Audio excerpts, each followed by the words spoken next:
How are you? Hope you're fine. Good morning, good afternoon, good evening to everybody.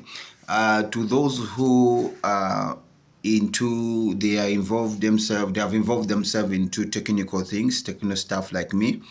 Today we are handling solar panels. Some days I'll come and handle cameras. I'll come and handle CCTV cameras. Sometimes I'll be coming to handle live streams, video editing, studio setup, church settings, all these things I'll be handling, giving some few let me say basics, so that it should help you while you're doing, or you're working on your field, or maybe you're choosing an equipment, or maybe you want to do something in a technical field. Today we are going to know how many solar panels, to calculate the number of solar panels needed per battery specification you have chosen. The rating of your batteries is also very important. Sometimes you choosing a battery, but you don't know how many solar panels is needed to run or to charge that battery. So today I'm handling that. We're going to know how to calculate the number of the solar panel. That doesn't matter the wattage of the solar panel you have chosen. Maybe you have chosen 100 watts, maybe 50 watts, maybe 150 watts, 250 watts, 300 watts, 350 watts, 450 watts, 750 watts solar panel. Doesn't matter, but you need to know the number, how many pieces are needed for you to charge a battery rating of 200 amps. So in most times, people, they underquote the batteries, they underquote solar panel. You find that someone is buying the right number of a battery, but the solar panels, they are not of the right number. At the end of the day, you have power fluctuations in your home. The power the system you have installed is not capable of handling the weight at which your system is running on. So at the end of the day, you find your system is running for 3 hours and the battery is done. Maybe your complaint is not fully charged. Today I'm going to help you on how to handle that.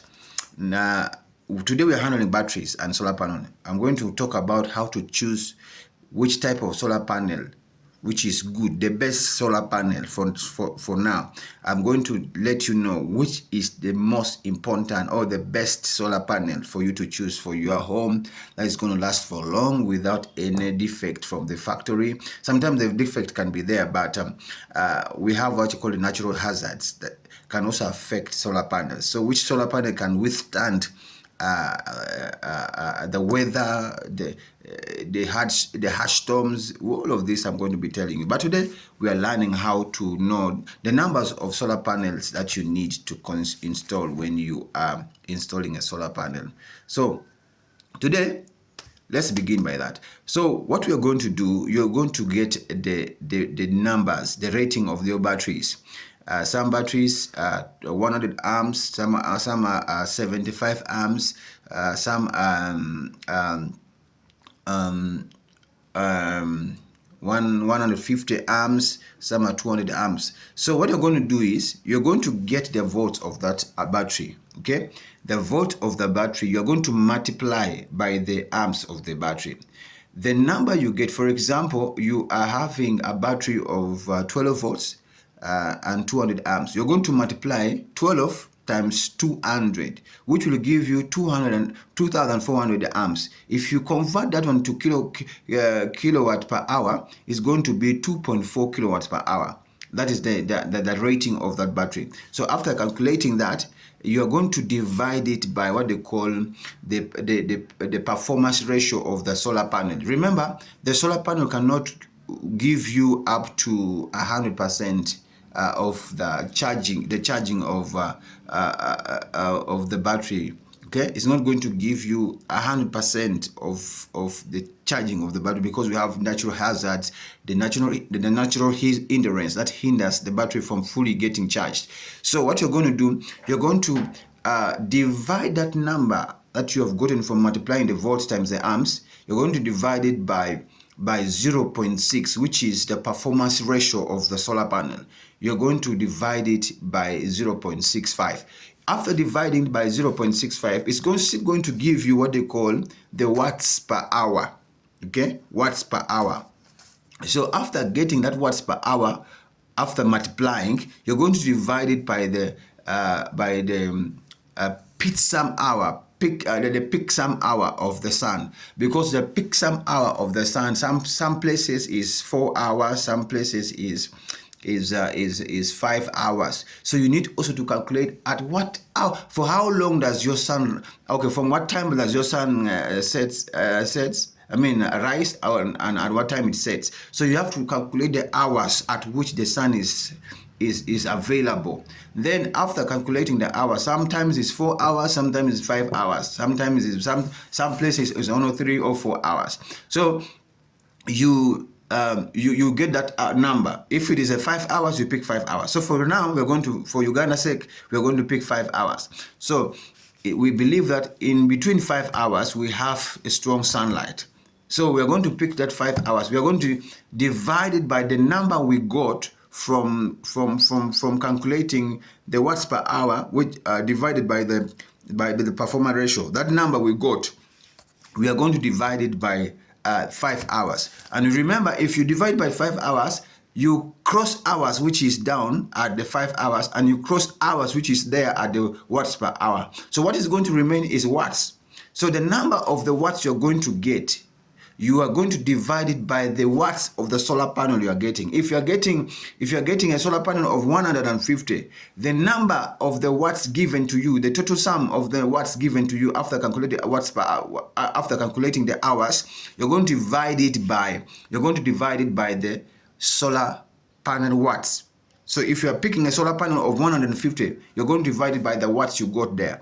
So the number is going to give you, it may give you a 4.9 or a 4.8. So which means you need four solar panels to charge a 200 amps battery. So just to charge one piece of a battery over 200 amps, 12 volts.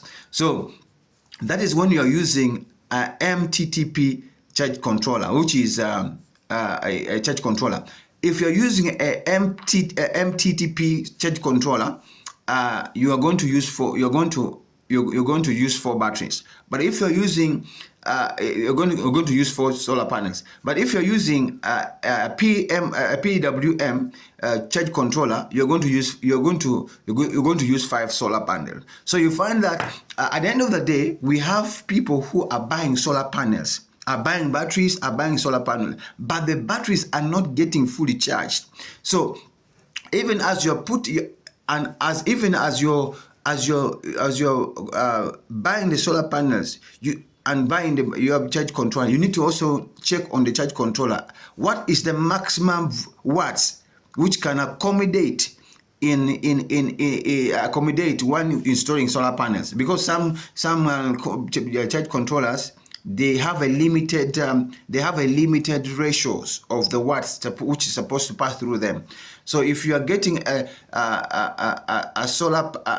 charge controller, you need also to get the rating of their watts, because if you do a connections, because in solar panel connection we have 2 types of connection. We have a serial connections and parallel connection. So your charge controller will let you know what type of connection of this solar panel you're going to use, so that you cannot end up destroying everything that you have. So basically, that is a few things I've thought of sharing with you.